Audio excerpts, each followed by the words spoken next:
Assalamualaikum warahmatullahi wabarakatuh. Perkenalkan, nama saya Eva Yunfaira dari SMKS Kesehatan Nambasamo, Kabupaten Rokan Hulu, Provinsi Riau.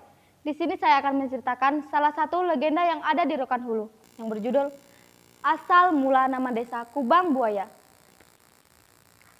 Desa Kubang Buaya terletak di hulu Sungai Rokan Kiri, tepatnya di pinggiran Sungai Tibawan yang merupakan Sungai Rokan Kiri. Dahulunya, Desa Kubang Buaya bernama Koto Melintang. Karena ada suatu peristiwa, maka nama Koto Melintang berganti menjadi Kubang Buaya. Yang di Pertuan Sakti Lahit, Raja ke-7 yang mementari Kerajaan Rokan pada pertengahan abad ke-17 Masehi. Pada masa itu, datanglah seorang bangsawan dari Kerajaan Pagaruyung Minangkabau. Pendatang tersebut datang bersama pengiringnya yang berjumlah 30 orang laki-laki dan perempuan. Di antara mereka tersebutlah seseorang yang bernama Melintang, yang merupakan kepercayaan dan tangan kanan bangsawan tersebut. Maksud kedatangan mereka datang ke Kerajaan Rokan ialah untuk bersilaturahmi dengan saudaranya yang memerintah di sana. Setelah menempuh perjalanan cukup jauh dengan berjalan kaki, sampailah mereka di Kerajaan Rokan. Di Kerajaan Rokan, mereka hanya menetap selama 7 hari. Setelah itu, mereka meneruskan perjalanan ke Padang Lawas. Di Padang Lawas, banyak di antara mereka yang jatuh sakit. Karena pada masa itu, mereka tidak makan nasi, melainkan hanya makan umbi-umbian saja. Merasa situasi yang tidak memungkinkan untuk tinggal di Padang Lawas, mereka pun memutuskan untuk kembali ke Kerajaan Rokan. Di dalam perjalanan menuju Kerajaan Rokan, sampailah mereka di pinggiran sungai besar yang bernama Sungai Tibawan. Di tempat itulah sakit si ketua bangsawan pun bertambah parah hingga ia meninggal dunia di sana. Di dalam hutan di pinggiran Sungai Tibawan itulah ketua bangsawan dimakamkan oleh pengiringnya.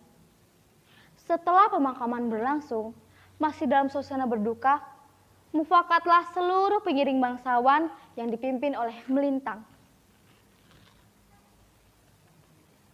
Para bangsawan, sebagaimana kita telah maklum bahwa Tuhan kita telah meninggal dan telah kita makamkan di sini. Jadi, bagaimanakah nasib kita sekarang? Menurut hamba, sebaiknya kita membuat banja dan membuat kampung di sini, agar tertunggu juga makam Tuhan kita ini. Tetapi sebelum membuat banja dan membuat kampung, alangkah baiknya kita meminta izin terlebih dahulu kepada yang di Pertuan Sakti Lahit. Karena daerah ini merupakan daerah kekuasaannya.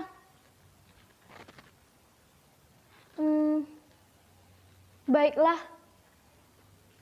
Keesokan harinya, pergilah Melintang dengan 2 orang temannya menemui yang di Pertuan Sakti Lahit.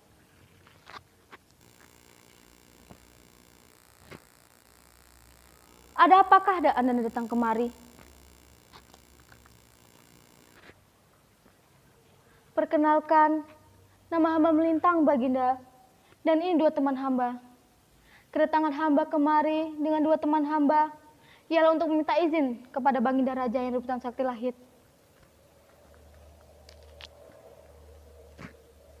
Meminta izin? Meminta izin apakah itu?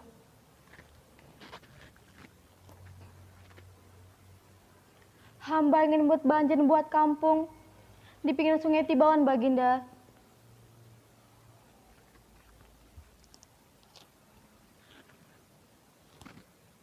Untuk apa, Baginda? Untuk apa Anda membuat banja dan membuat kampung di sana?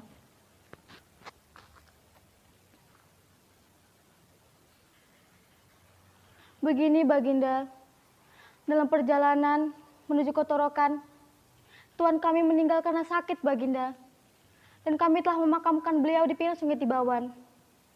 Kalaulah Baginda mengizinkan, bolehkah kami memakai tanah yang berada di tempatnya pinggiran Sungai Tibawan itu, Baginda? Tetapi hamba harap, janganlah kami dikenakan adat lembaga orang meminta tanah, Baginda. Karena kami telah memiliki pergaulan yang cukup.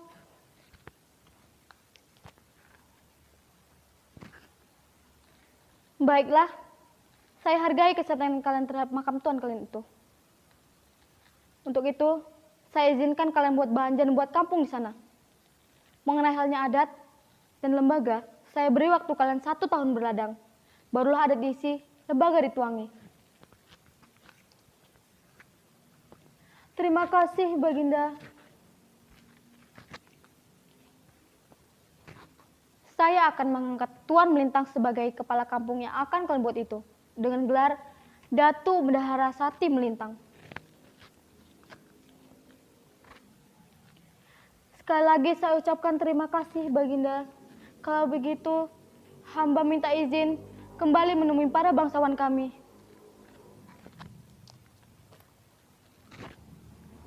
Silahkan. Setelah menemui yang Dipertuan Sakti Lahit, Datu Bendahara Sati Melintang beserta dengan 2 orang temannya kembali menemui para bangsawan. Mulailah mereka membuat banja dan membuat kampung di sekitar makam tuan mereka itu. Dan sejak saat itu, kampung yang baru mereka namakan, Kampung Koto Melintang. Koto artinya desa atau kampung, sedangkan Melintang diambil dari nama Melintang, kepala kampung baru tersebut. Demikianlah seiring dengan berjalannya waktu, kehidupan terus ramai dan terus berjalan di Kampung Koto Melintang dengan aman dan tentram di bawah kepemimpinan Datu Bendahara Sati Melintang. Tak lama kemudian, Datu Bendahara Sati Melintang menikah dengan salah satu gadis dari Kampung Koto Melintang.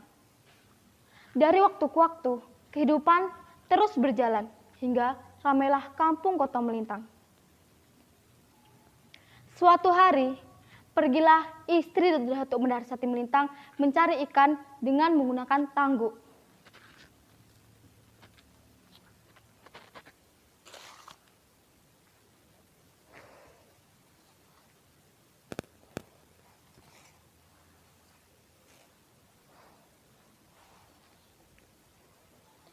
Aneh sekali, padahal ikan-ikan di sungai ini banyak.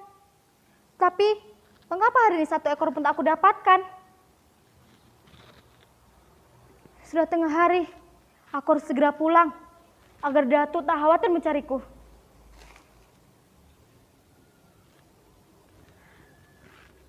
Ketika istri Datu Bendahara Sati Melintang naik ke atas darak dan mengangkat tangguhnya, betapa terkejutnya ia terdapat olehnya 1 makhluk kecil masuk ke dalam tangguhnya. Melainkan bukan ikan, adalah seekor anak buaya.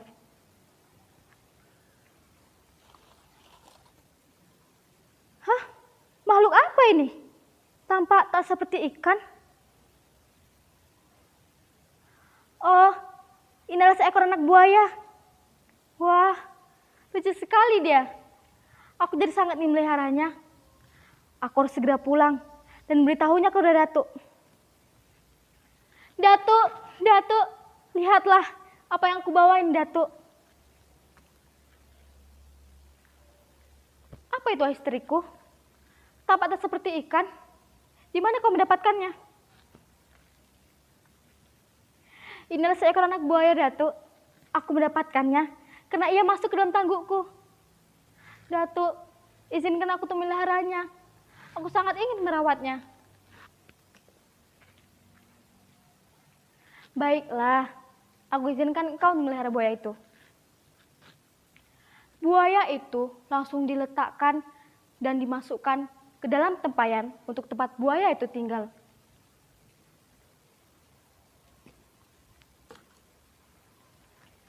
Lama-kelamaan, buaya itu semakin membesar hingga tempayan untuk tempat buaya itu tinggal tak muat lagi. Karena sayangnya Datu Bendahara Sati Melintang dengan istrinya, dibuatlah kolam di depan rumahnya sebagai tempat buaya itu dibesarkan.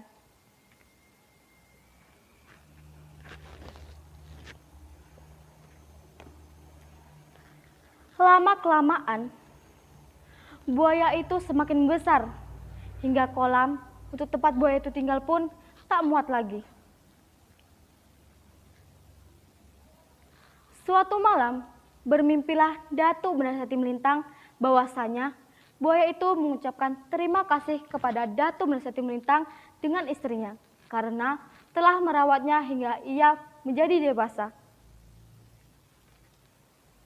Kemudian buaya itu memohon agar dilepaskan ke Sungai Tibawan, sungai di mana pertama kali ia ditemukan dulu.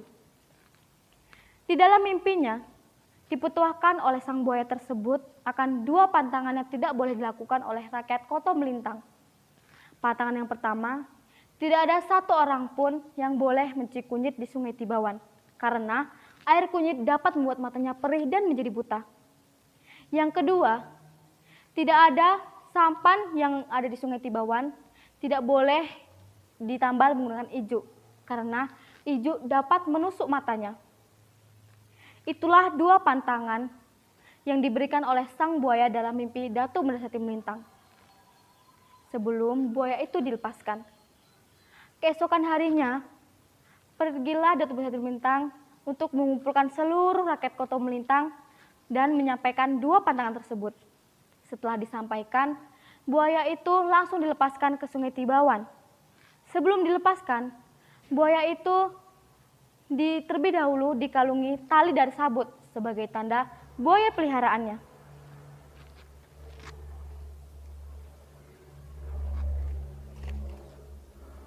Begitu dilepaskan, buaya tersebut tidak pernah menampakkan dirinya lagi. Seperti biasa, rakyat Kota Melintang mandi dan mencuci di Sungai Tibawan tanpa memiliki rasa was-was. Suatu hari, datanglah seorang pendatang yang bernama Jelita, tinggal dan menetap di kampung Kota Melintang. Ia membuat banja di pinggiran kampung Kota Melintang, tepatnya di pinggiran Sungai Tibawan. Sebagai pendatang, ia tidak mengetahui apa-apa, dan ia tidak mengetahui adanya pantangan bagi rakyat Kota Melintang. Suatu hari, ia pergi ke sungai untuk mencuci kunyit. Karena ia tidak mengetahui apa-apa, perasaannya pun biasa-biasa saja saat mencuci kunyit tersebut.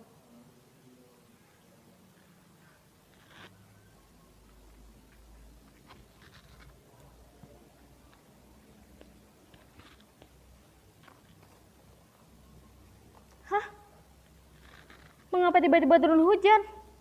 Padahal tadi cuaca sangat baik dan tidak ada tanda akan turunnya hujan. Pasti suatu hal yang tidak baik akan terjadi.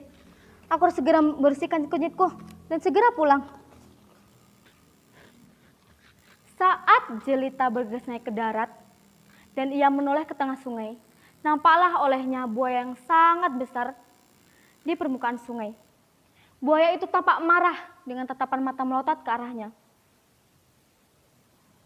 Sebelum Jelita sempat menyelamatkan diri, buaya itu telah menerkam kakinya. Jelita menjerit meminta tolong.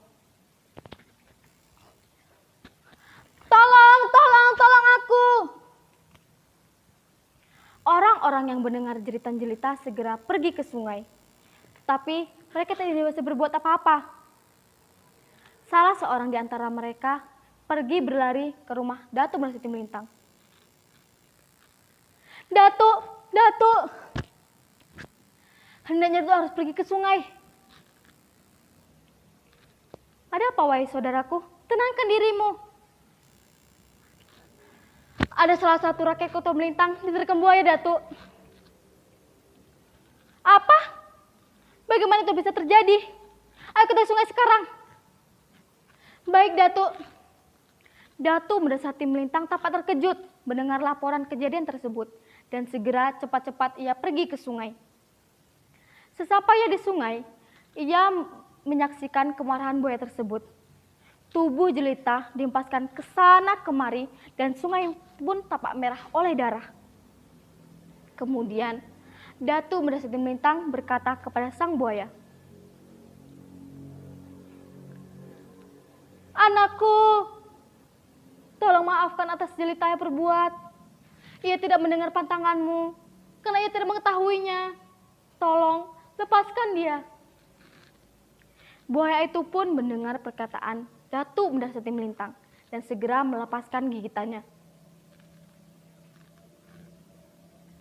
Setelah buaya itu melepaskan gigitannya dan menghilang, Orang-orang di sungai pun langsung turun ke sungai untuk menolong jelita. Ketika tubuh jelita diangkat ke sungai, ia tampak pingsan dan tak sadarkan diri. Dan semenjak kejadian yang hampir merenggut nyawa tersebut, buaya itu sering menampakkan diri, bahkan membuat sarang berbentuk kubangan di seberang tempat orang-orang biasanya mandi. Karena banyak sekali kubangan yang dibuat buaya tersebut, Kampung Kota Melintang pun biasa orang sebut dengan Kampung Kubangan Buaya. Lama-kelamaan, sebutan Kampung Kubangan Buaya disingkat menjadi Kampung Kubang Buaya. Semenjak itulah, Kampung Kota Melintang berganti nama menjadi Kampung Kubang Buaya. Meskipun buaya itu sering menampakkan diri, tetapi ia tidak pernah lagi mengganggu orang-orang di kampung. Karena pantangan-pantangannya selalu dipatuhi oleh orang-orang kampung. Menurut cerita orang-orang kampung Kubang Buaya, sampai saat ini buaya itu keberadaannya masih ada, tetapi telah menjadi gaib dan pindah dari Sungai Tibawan ke Kuala Soko, di mana daerah pertemuan Sungai Rokan Kanan dan Sungai Rokan Kiri. Demikianlah cerita yang telah saya sampaikan. Atas perhatiannya saya ucapkan terima kasih. Assalamualaikum warahmatullahi wabarakatuh.